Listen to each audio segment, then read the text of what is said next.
ഒത്തിരി പേർക്കുള്ള സംശയമുണ്ട് എക്സ്പയർ ആയിട്ടുള്ള BRP കാർഡ് വെച്ചിട്ട് ടർക്കിയിലേക്ക് യാത്ര ചെയ്യാൻ പറ്റുമെന്ന്. ഒരുപാട് പേർക്ക് ആഗ്രഹമുണ്ട് കപ്പഡോക്കിയയിലൊക്കെ പോയിട്ട് ആ ബലൂണിൽ കയറിയിട്ട് ഒരു ഫോട്ടോ എടുക്കണമെന്നൊക്കെ.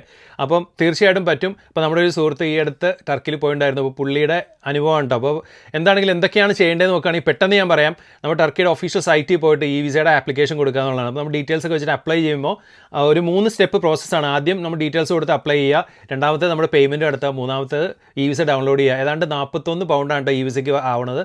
അതുപോലെ നമ്മൾ കൊടുക്കേണ്ടതെന്ന് പറഞ്ഞാൽ അതിൽ ചോദിക്കുന്ന ഒരു ഡേറ്റ് എന്ന് പറഞ്ഞു കഴിഞ്ഞാൽ നമ്മൾ വിസയുടെ ഡീറ്റെയിൽസ് ചോദിക്കണമെങ്കിൽ നമുക്ക് ഈ BRP കാർഡിൻ്റെ എക്സ്പയറി ഡേറ്റ് ആയിട്ട് മാർച്ച് 2025 കൊടുക്കാം കേട്ടോ. അതാണ് പുള്ളി കൊടുത്തത്.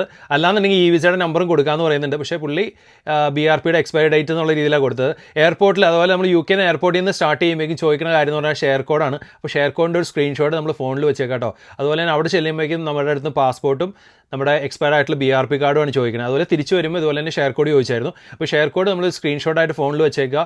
പിന്നെ എപ്പോഴും ശ്രദ്ധിക്കേണ്ട കാര്യം എന്ന് പറഞ്ഞു കഴിഞ്ഞാൽ നമ്മളിപ്പോൾ ടർക്കി പോകുക അല്ല വേറെ ഏത് ഡെസ്റ്റിനേഷനിലേക്ക് പോവുകയാണ് യാത്ര ചെയ്യുമ്പോഴേക്കും നമ്മുടെ എക്സ്പയർ ആയിട്ടുള്ള BRP കാർഡ് എക്സ്പയർ ആയെന്ന് വെച്ചിട്ട് വീട്ടിൽ വെച്ചിട്ട് പോകരുത്. തീർച്ചയായിട്ടും കയ്യിൽ കരുതാനായിട്ട് ഓർക്കുക കേട്ടോ.